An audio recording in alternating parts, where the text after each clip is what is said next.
Salut mes copines, j'espère que vous allez bien. On se retrouve aujourd'hui pour un tuto make-up des yeux avec un joli smoky kaki et doré. On commence comme à mon habitude par appliquer le primer à paupières. C'est une étape indispensable et inévitable si on veut que son make-up tienne toute la journée et ne file pas dans les plis, ne glisse pas et que on ne ressemble pas à un vieux panda fatigué parce que le maquillage aurait coulé. Ensuite, avec un pinceau estompeur, je vais prélever le fard Salted Caramel de la Chocolate Bar et je vais l'appliquer dans mon creux de paupière jusqu'à la moitié de l'os du sourcil en faisant des allers-retours et des petits ronds.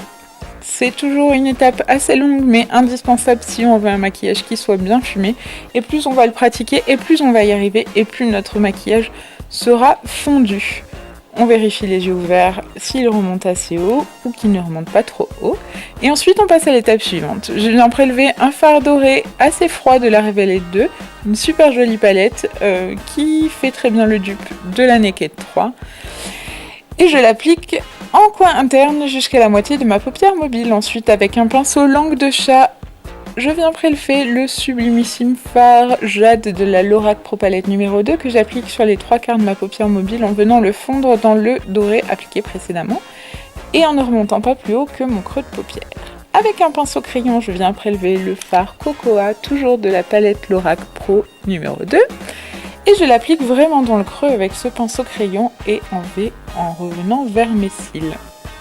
Ensuite, avec un pinceau estompeur, je vais faire des allers-retours pour diffuser ma matière. Je ne fais pas de petits ronds parce que ça va la déplacer et la remonter. Je ne veux pas que ça remonte trop haut.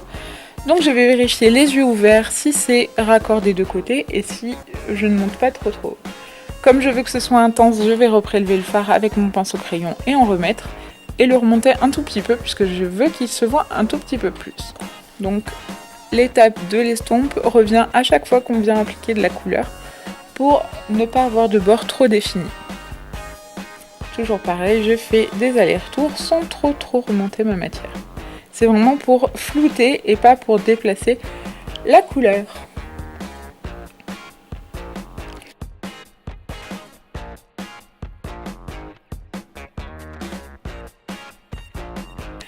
Je reprends ensuite mon pinceau crayon et je vais prélever le fard Jade que je vais appliquer en ras de cils inférieur jusqu'à la moitié de ma paupière mobile.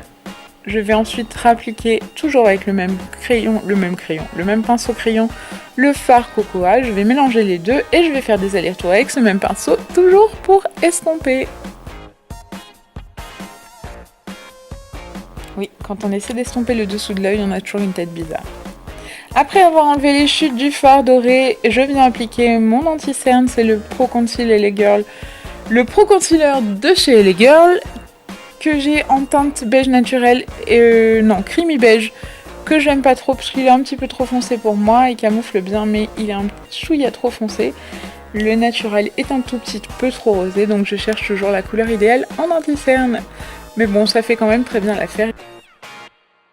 Pour le blush, je viens faire ma sublimissime face de poisson pour bien faire ressortir mes pommettes sans trop sourire parce que sinon le blush sera placé trop haut et quand on va arrêter de sourire, ça va retomber, ça va nous vieillir.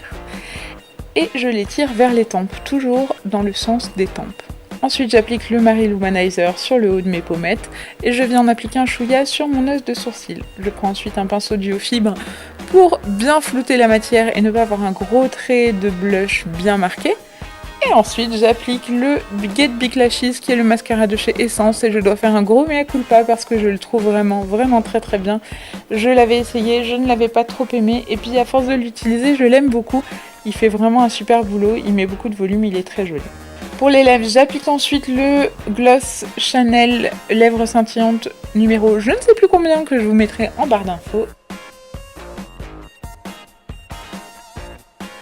Et le make-up est terminé. J'espère que ça vous plaît. Voilà, c'est tout pour ce make-up. En attendant la prochaine vidéo, je vous fais plein de gros bisous et je vous dis à très vite les make-upines. Ciao ciao. Et je te vois. Abonne-toi.